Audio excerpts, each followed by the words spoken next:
ತಂದೆಗೂ ಮಗನಿಗೂ ಒಬ್ಬಳೇ ಹೆಂಡ್ರಾಗುವಂತ ಕಾಲ ಬರ್ತಿದೆ ಕಣ್ರಣ. ತಾಯಿಗೂ ಮಗಳಿಗೂ ಒಬ್ಬನೇ ಗಂಡನಾಗುವಂತ ಕಾಲ ಬರ್ತಿದೆ ಕಣ್ರಣ. ತಮ್ಮಿಗುಡ್ದಂತ ಮಕ್ಕಳೇ ತಮ್ಮನ್ನೇ ಒದಿಯುವಂತ ಕಾಲ ಬಂದಿದೆ ಕಣ್ರಣ. ಅತ್ತೆ ಮಾತು ಹಿಂದಾಗಬೇಕು, ಸೊಸೆ ಮಾತು ಮುಂದಾಗಬೇಕು ನೋಡ್ರಿ. ಅತ್ತೆಯರಿಗೆಲ್ಲ ಬೂದಿ ಉಂಡೆ, ಸೊಸೆಯರಿಗೆಲ್ಲ ತೂಗೋ ಮಂಚ, ತೂಕದನ್ನ ತಿನ್ನೋ ಕಾಲ ಬಂದಿದೆ ಕಣ್ರಣ. 7 ವರ್ಷದ ಎಳುಬಾಲೆ ಋತುಮತಿ ಆಗಬೇಕು ನೋಡ್ರಿ. 8ನೇ ವರ್ಷಕ್ಕೆ ಜೋಡಿ ತಟ್ಲು ಕಟ್ಟಬೇಕಂತ ನಮ್ಮ ಶರಣರು ಸಾರಿದಾರ ಕೇಳೋಣ.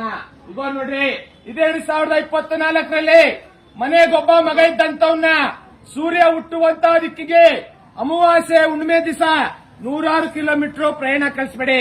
ಏನಕ್ಕೆ ಅಜ್ಜ ಅಂದ್ರೆ, ಹೋಗ್ಬೇಕಾದ್ರೆ ಮಂದಿಯಾಗಿ ಹೋಗ್ತಾರೆ, ಬರ್ಬೇಕಾದ್ರೆ ಹೆಣವಾಗಿ ಬರ್ತಾರೆ ಕಣ್ರಣ. ಇಗೋ ನೋಡ್ರಣ, ಓಣಿಗೆ ಬಂದ್ಬಿಟ್ಟು ಮಳೆ ಆಗ್ಲಿಲ್ಲ ಅಜ್ಜ, ಬೆಳೆ ಆಗ್ಲಿಲ್ಲ ಅಜ್ಜ ಅಂತಿದ್ದಾರೆ. ಎಲ್ರೋ ಮಳೆ ಬೆಳೆ ಆಗುತ್ತೆ. ತನ್ನ ಎಂಡ